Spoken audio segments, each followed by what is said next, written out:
A funerária em que trabalho tem uma lista estranha de regras. Sou atormentado pelo infortúnio e pela morte. É assim desde o dia em que nasci, e isso me segue aonde quer que eu vá. Minha mãe morreu durante o parto, e meu pai morreu em um trágico acidente quando eu tinha apenas 4 anos. Morei com meus avós após a morte prematura do meu pai. A vida era típica para mim, ou pelo menos tão típica quanto a vida de um órfão poderia ser. Isso até meus avós morrerem, me deixando sozinho no mundo. Meu avô foi primeiro quando eu tinha apenas 9 anos, e minha avó alguns anos depois, quando eu tinha 16. Fiquei sozinho no mundo depois disso. Eu olhava para o vazio insondável do desespero todos os dias, pelo menos até eu me formar na faculdade. A morte foi a única coisa que eu já conheci, e por causa disso, eu me tornei um agente funerário. Ou um agente funerário, se preferir. Deus sabe que eu já tinha ido a funerais o suficiente. Quando me formei, eu me vi quase na pobreza, tendo gasto minhas heranças para cursar uma faculdade. O desespero se instalou e eu comecei a me candidatar em todos os lugares que eu conseguia pensar. Não é como se eu tivesse algo me segurando. Minha busca por emprego eventualmente me levou a uma pequena funerária no norte do estado de Nova York, de propriedade de um homem chamado Gary Mullins. Gary era um personagem interessante. Ele parece ter um século de idade e sua saúde mental está, admitidamente, em declínio. Ele é um homem quieto, mas nada o anima mais do que falar sobre os mortos. Assim como eu, Gary cresceu sozinho e não tem família. Ele herdou a funerária depois que seu pai morreu, quando ele tinha apenas 13 anos. Seu tio cuidou dela até que ele atingisse a maioridade, e então seu tio faleceu tragicamente. A funerária de Mullins era um lugar ainda mais interessante. O negócio em si opera em uma casa que tem 184 anos. É uma grande casa roxa, com uma cerca de ferro forjado ao redor. As crianças locais brincam e dizem que fantasmas assombram seus corredores. Tenho que dar crédito a eles. Eu costumava pensar a mesma coisa. Infelizmente, nenhum fantasma ou ghoul ronda seus velhos corredores decrépitos. O que espreita aqui é muito mais corpóreo. Nunca esquecerei meu primeiro dia de trabalho na Mullins Funeral Home. Lembro-me vividamente de Gary abrindo a porta da frente para mim e me mostrando com alegria todas as fotos de seus familiares que enfeitavam as paredes. O estranho sobre isso era que eram todas fotos post-mortem, tiradas em funerais e velórios. Ele falava como se estivesse relembrando boas memórias, mas esses teriam sido momentos trágicos para qualquer outra pessoa.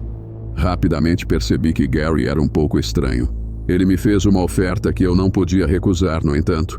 Ele me pagaria um salário anual e me deixaria morar no andar de cima da casa, desde que eu aprendesse com ele e eventualmente assumisse o negócio. Eu não podia recusar. Lembro-me de pensar comigo mesmo. Isso não poderia ter sido melhor. Naturalmente, aceitei graciosamente a oferta do velho. Esta era uma grande oportunidade. Eu poderia facilmente ter uma carreira se eu apenas persistisse. Bom. Ele respondeu à minha aceitação da posição, antes de acrescentar: a casa sempre precisa de um agente funerário. Essa declaração me deixou perplexo, mas eu atribuí isso a uma velha tradição da qual eu ainda não tinha conhecimento. Gary me disse que eu começaria no dia seguinte, e me disse para subir e me acomodar. Não foi difícil, eu só tinha os poucos pertences que eu tinha guardado no meu dormitório da faculdade. Eles estavam todos empilhados no banco de trás do meu carro. Tudo o que eu tinha que fazer era levá-los para cima. Levar minhas coisas para dentro foi uma tarefa mais trabalhosa do que o esperado. A casa tinha uma escada em espiral estreita e sinuosa que levava apenas para o andar de cima. Negociar essas escadas não se mostrou uma tarefa simples. Finalmente subi todas as minhas coisas e escolhi um quarto para me acomodar. Meu quarto tinha tetos altos e lindos pisos de madeira. Os móveis lá tinham que ser originais. Era como se eu tivesse entrado em uma cápsula do tempo vitoriana. O quarto tinha um aroma único, o cheiro que você sentiria em uma loja de antiguidades misturado com várias ervas. No entanto, não pensei em nada sobre esse cheiro. Este era o quarto mais bonito que eu já tive. Estar dentro de uma casa funerária não me incomodou muito. Não me lembro de ter adormecido, mas lembro de acordar com uma batida na porta. Isso me confundiu, considerando que o sol nem tinha nascido ainda. Quem poderia ser? Pensei comigo mesmo. Jason, é hora de ir trabalhar, ouvi Gary dizer através da pesada porta de madeira. Rapidamente me lembrei de que agora moro no trabalho. Sim, senhor, já vou, gritei de volta olhando para o meu telefone para verificar as horas. Eram 4 da manhã. Saí cambaleando da cama e rapidamente vesti algumas roupas. Depois fui até a porta. Bom dia, filho, Gary exclamou, parecendo alegre como sempre. Bom dia, senhor, eu respondi. Eu não sabia que começávamos tão cedo. Vou me certificar de estar acordado da próxima vez. Ah, não se preocupe, hoje é um dia especial. É por isso que acordamos tão cedo, respondeu Gary, gesticulando para que eu o seguisse escada abaixo. Enquanto subíamos as escadas em caracol, perguntei: por que é um dia especial, Gary? Toda segunda-feira é um dia especial, filho. Nós conhecemos muitos rostos novos. Ele respondeu. Rostos novos? Perguntei. Sim, é quando o necrotério da cidade traz os corpos. É assim há 46 anos, ele respondeu. Eu ficaria completamente em choque se não compartilhasse o mesmo senso de humor macabro e entusiasmo pelos mortos. Em vez disso, eu estava ansioso. Estava animado para conhecer os novos cadáveres. Animado para praticar as habilidades que passei os últimos 4 anos aprendendo. E animado para aprender com Gary. Quando chegamos ao pé da escada, nos aproximamos de uma porta, escondida por uma cortina, atrás da sala central que é usada para conduzir serviços. Gary me entregou um pedaço de papel velho e gasto antes de abrir a porta. Jason, é melhor você ler isso antes de começarmos. Se você seguir essas regras, você terá uma experiência muito produtiva aqui. Gary disse enquanto entregava o pedaço de papel. Comecei a olhar para o pedaço de papel. Rabiscado no topo estava Mullins Funeral Home, Undertaker Handbook. Abaixo disso estavam escritas 9 regras. 1. Sempre, e eu quero dizer sempre, feche os olhos. Se não fizer isso, você não dormirá por pelo menos uma semana. 2. Mantenha todos os freezers de membros sempre trancados. 3. Lidamos com uma clientela muito específica. Sempre respeitamos os últimos desejos que a família possa ter. Não queremos clientes descontentes. 4. Seus dias de trabalho são segunda-feira, das 4 horas às 17 horas, e terça a sexta-feira, das 9 horas às 17 horas. Sábado é para diversão, domingo é para o Senhor. Você sempre trabalhará nessas horas e deve estar fora da área de preparação ao anoitecer. 5. Eu permito que você receba convidados, mas eles também devem seguir a próxima regra. 6. Não fique preso nos corredores entre 23 horas e 1 hora e 31 minutos. 7. A energia vai acabar exatamente às 13h36 am. Isso vai durar até 3h42 am.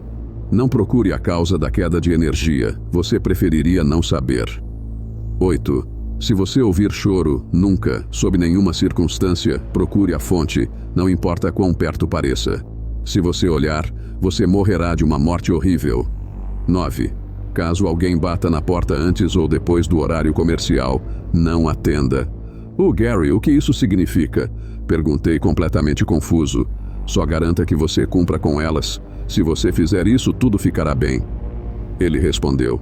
Antes que eu pudesse dizer qualquer outra coisa, Gary abriu a grande porta de metal na nossa frente e começou a descer as escadas do porão. A primeira coisa que notei foi que estava frio. Enquanto caminhávamos para o porão, vi que era uma sala grande e aberta com várias mesas de metal. Vários grandes freezers de galhos de metal enfileirados em uma parede. Gary se aproximou de um desses freezers, abriu a porta e a abriu. Ele puxou a ponta da maca para dentro do freezer e um cadáver deslizou para fora. Este era um homem, na faixa dos 50 anos. Ele tinha cabelos curtos e grisalhos e uma barba desgrenhada. Examinei o corpo procurando o que poderia tê-lo trazido até nós. Ataque cardíaco, disse Gary enquanto fazia contato visual comigo. Gary abaixou a maca e eu o ajudei a transferir o corpo para uma mesa.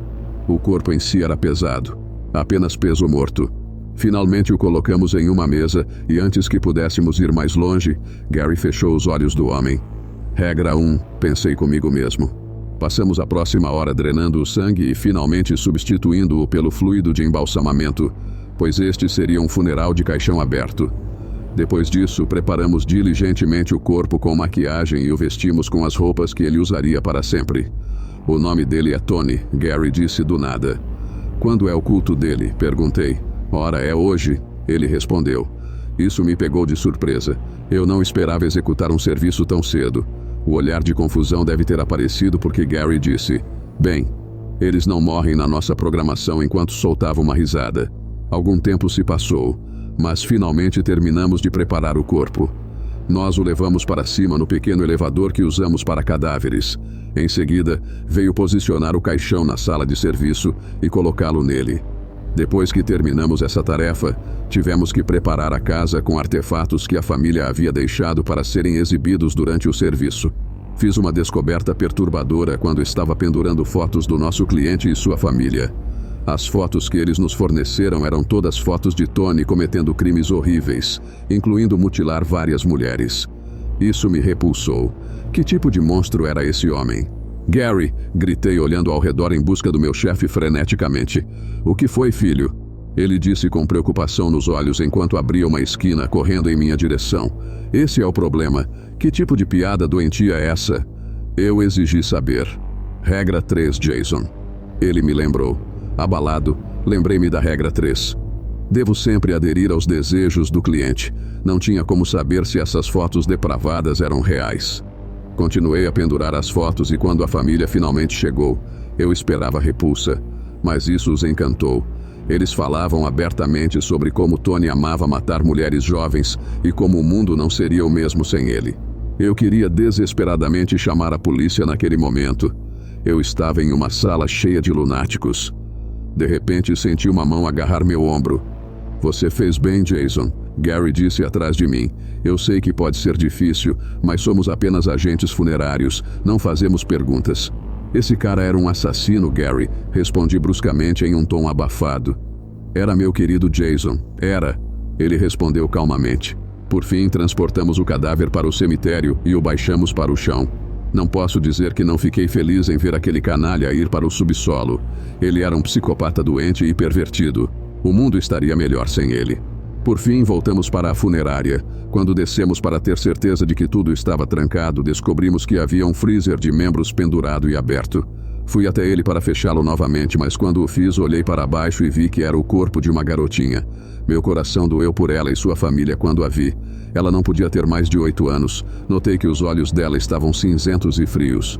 Jason, não! Gary gritou enquanto me empurrava para o chão e fechava o freezer com força. Era tarde demais. A vida da garotinha passou diante dos meus olhos. Eu podia ver todas as coisas ruins que já tinham acontecido com ela. Eu podia sentir toda a dor que ela já tinha experimentado. E então eu vi o mundo do ponto de vista dela. Eu me vi olhando nos olhos dela e o freezer fechando com força sobre mim. Nunca olhe nos olhos deles. É por isso que os fechamos. Gary gritou. O que? O que foi isso? Eu perguntei freneticamente. Você viu a morte, Jason. É isso que nos espera a todos. Então é melhor evitar apressá-la. Ele respondeu. Então você quer dizer que ainda podemos ver depois da morte? Ainda vivenciamos a realidade? Perguntei. É o que parece, Gary respondeu em tom solene.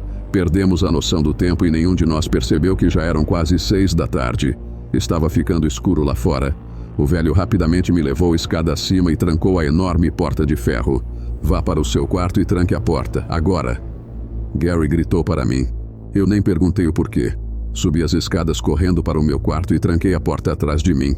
Este lugar era muito estranho para mim. Eu não tinha intenção de ficar até o dia seguinte. Eu iria embora antes do meu turno começar. Isso era loucura. Passei a noite me revirando sem conseguir dormir. Em vez disso, continuei revivendo a morte daquela garotinha e a vida após a morte subsequente. Decidi que uma caminhada seria melhor. Aventurei-me do meu quarto, pelo corredor e em direção às escadas. Fui até a escada em espiral e então a ouvi. Passos pesados estavam se movendo em minha direção. Olhei para o meu telefone e vi que eram 12h56 da madrugada. Merda. Regra 6. Pensei comigo mesmo. Meu coração estava batendo forte no meu peito quando me virei para correr de volta para o meu quarto. Algo estava me seguindo, me perseguindo de volta para o meu quarto. Quando bati a porta atrás de mim, os passos estrondosos estavam bem atrás de mim.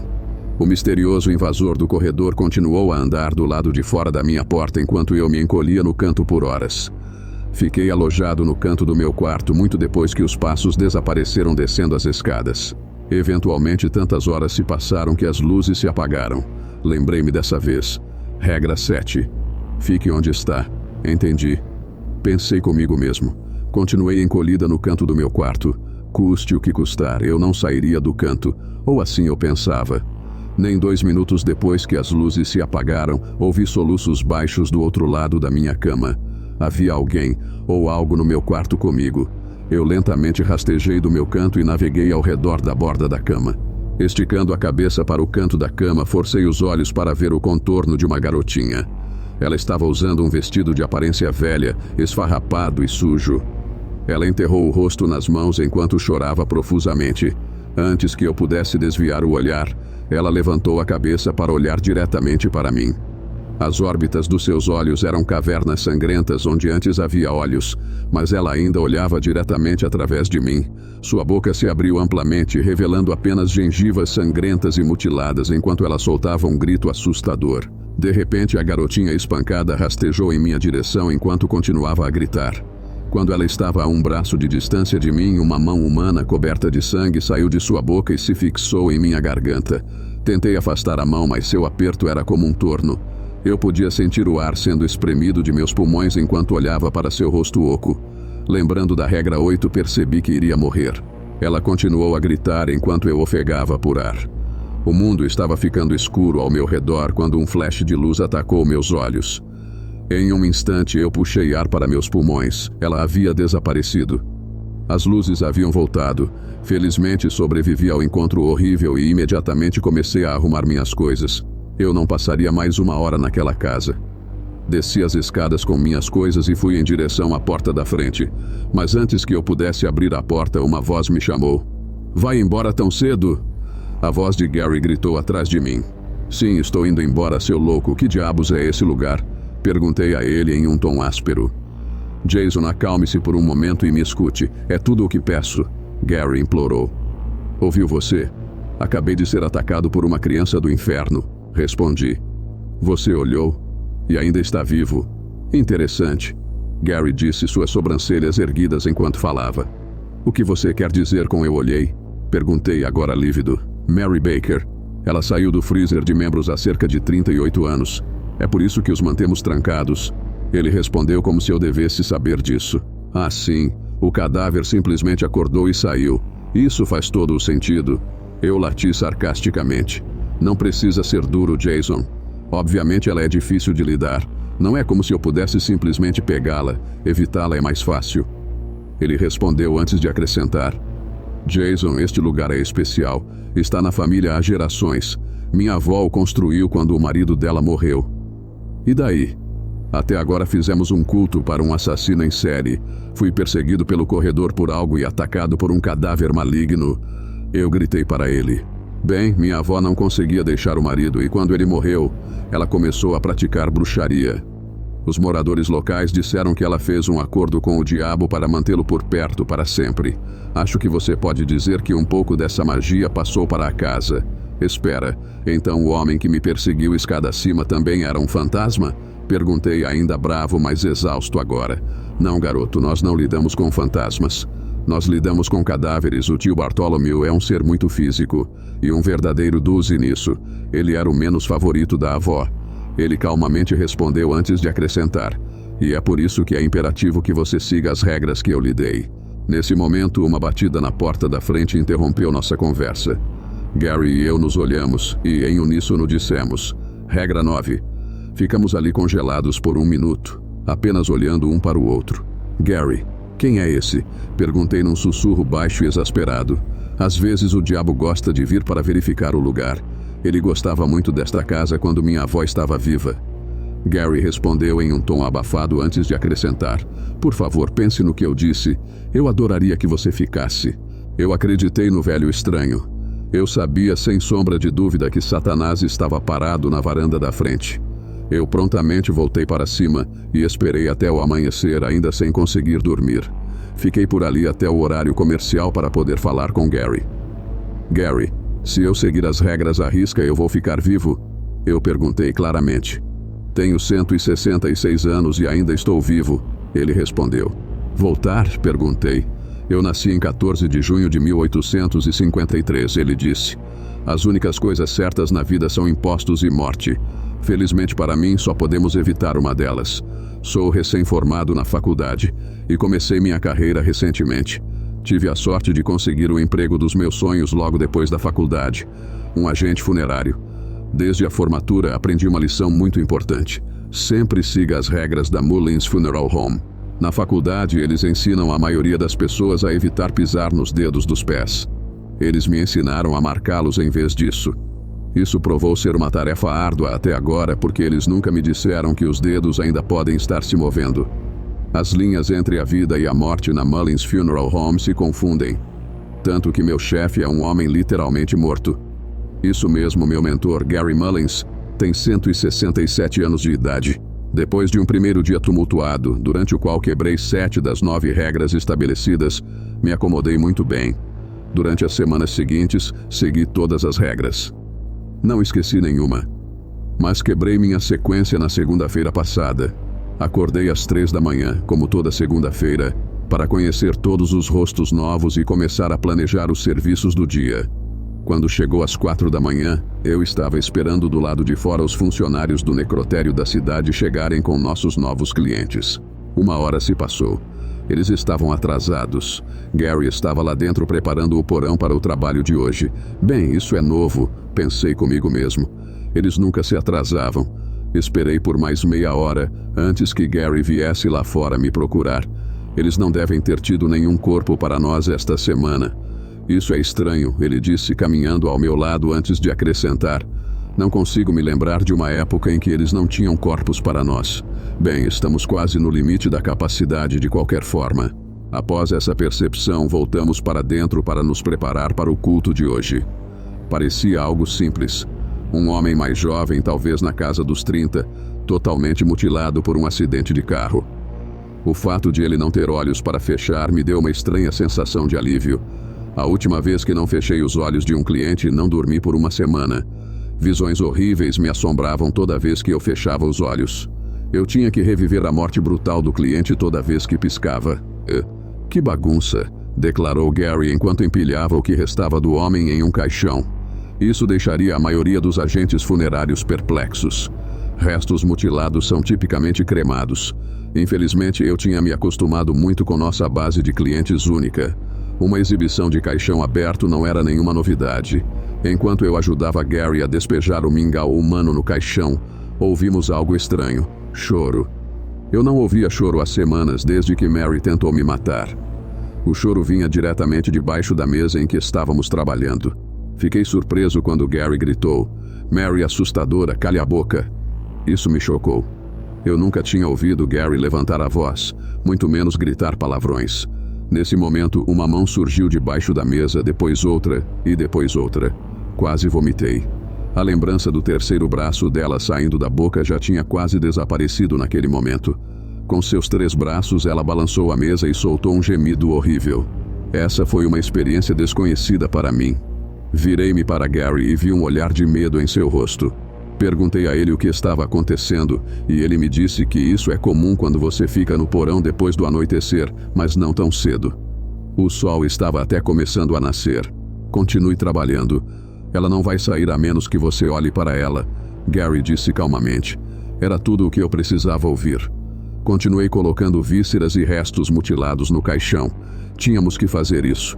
Eram quase 7 da manhã e nosso funeral começaria às 9. Ainda assim, Gary trabalhou com tanto cuidado e fervor. Sua experiência realmente mostrou. Terminamos a tarefa no último momento. Exatamente 30 minutos antes do serviço, subimos as escadas. Nossa execução foi impecável. O corpo colocado na sala de serviço enquanto montávamos as decorações. Muitas das decorações eram pedaços do veículo do morto. O veículo em que ele morreu. Não posso fingir que isso não me perturbou um pouco. Foi um toque muito macabro.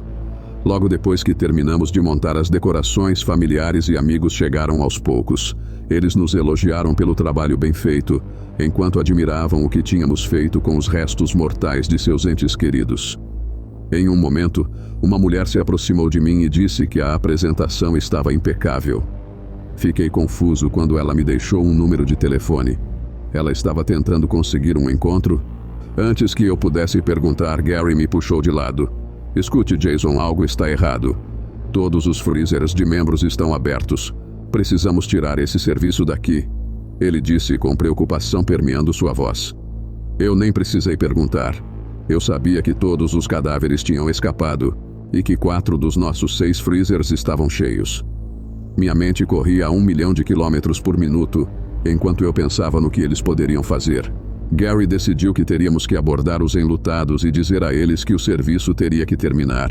Esta foi uma violação infeliz da regra 3, mas foi para a segurança de todos os envolvidos. Como esperado, eles estavam lívidos, pelo menos até que o cadáver chamado Sally apareceu no serviço. Sally tinha 61 anos e morreu em um assalto que deu errado. Ela era uma pessoa furiosa. Os enlutados se espalharam enquanto Sally os atacava com a única arma que tinha, seus dentes. O inferno estava se soltando enquanto Sally se atrapalhava com a multidão mordendo carne humana ao longo do caminho. Eventualmente, ela fez contato visual comigo. Meu coração batia forte quando ela veio direto para mim. Mas antes que ela pudesse cravar os dentes no meu pescoço, alguém a derrubou no chão. Era o cadáver que chamávamos de Tank. Tank era um monte enorme de músculos. Era óbvio que ele queria provar seu domínio, visto que ele batia na forma inchada de Sally com seus punhos do tamanho de uma lancheira. A essa altura, todos os convidados do funeral já tinham corrido para a porta. De repente, Gary me puxou escada acima. Eu ofegava profusamente enquanto ele calmamente falava comigo. Escute, Jason, isso só aconteceu uma vez antes na minha gestão aqui. Esse tipo de coisa só acontece quando minha avó vem para casa para visitar. O quê? Eu gaguejei. Minha avó. Ela não vai gostar que eu contrate alguém que não seja de sangue. É imperativo que escondamos você dela. Mas primeiro precisamos limpar essa bagunça. A essa altura meu estômago já tinha formado um nó forte. Do que ele estava falando? Gary me deu um plano detalhado descrevendo como lidaríamos com os cadáveres que estavam atualmente vagando pelos corredores.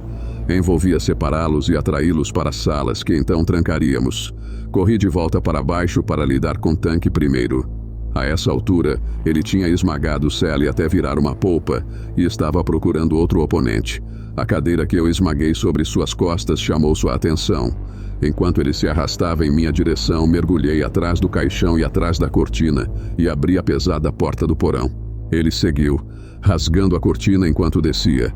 Ele desceu as escadas pesadamente, sem perceber que eu tinha me escondido sob o caixão no exato momento em que a cortina obstruiu sua visão. Sem poupar um segundo, bati a pesada porta de ferro atrás dele. Eram 2 para baixo. Quando me aproximei da sala principal, eu era Gary descendo as escadas, segurando o cadáver de um bebê pela perna. Ele estava se lançando sobre ele, tentando mordê-lo, mas sem sucesso. Ele segurou o pequeno sujeito à distância de um braço. Bom, mais um abaixo, pensei comigo mesmo. Jogamos o bebê no porão com Tank, sabendo que ambos eventualmente desistiriam e voltariam a um estado mais controlável. A única tarefa que restava era rastrear o próximo cadáver. A situação me aterrorizou. Não era para isso que eu tinha me inscrito. Depois de horas procurando pela casa por esse último cadáver, o inferno se abriu, literalmente. Houve uma batida forte na porta da frente, o que me levou a atender. Parado na porta estava um homem alto e mais velho, todo preto e com um chapéu preto. "Posso ajudá-lo, senhor?" Perguntei, exausto e aterrorizado naquele momento. "Você tem tempo, filho?" Ele perguntou com uma voz suave. São 5:02, eu respondi. Seus lábios se curvaram em um sorriso irônico. "Excelente, filho. Vou conhecer alguém em breve", ele disse. Ótimo. Eu tinha acabado de quebrar a regra 9, a regra mais importante. Antes que eu pudesse bater a porta na cara de Satanás, todas as luzes da casa se apagaram e Mary começou a chorar de um lugar desconhecido. "Jason!" A voz de Gary ecoou pela casa enquanto ele descia correndo as escadas atrás de mim. Ele estava mais do que um pouco irritado. Eu deixei o diabo entrar em casa. Um lamento agudo ecoou pela casa, e uma fonte de sangue podre e coagulado de repente explodiu em mim. Nosso último cadáver havia encontrado Scary Mary. A casa tremeu violentamente como se a própria fundação estivesse sendo balançada de um lado para o outro. As luzes piscaram de volta por um momento antes de cada lâmpada da casa explodir, espalhando cacos de vidro por todo lugar. "Oh Deus, ela está aqui", Gary disse com um suspiro enquanto me acenava para subir.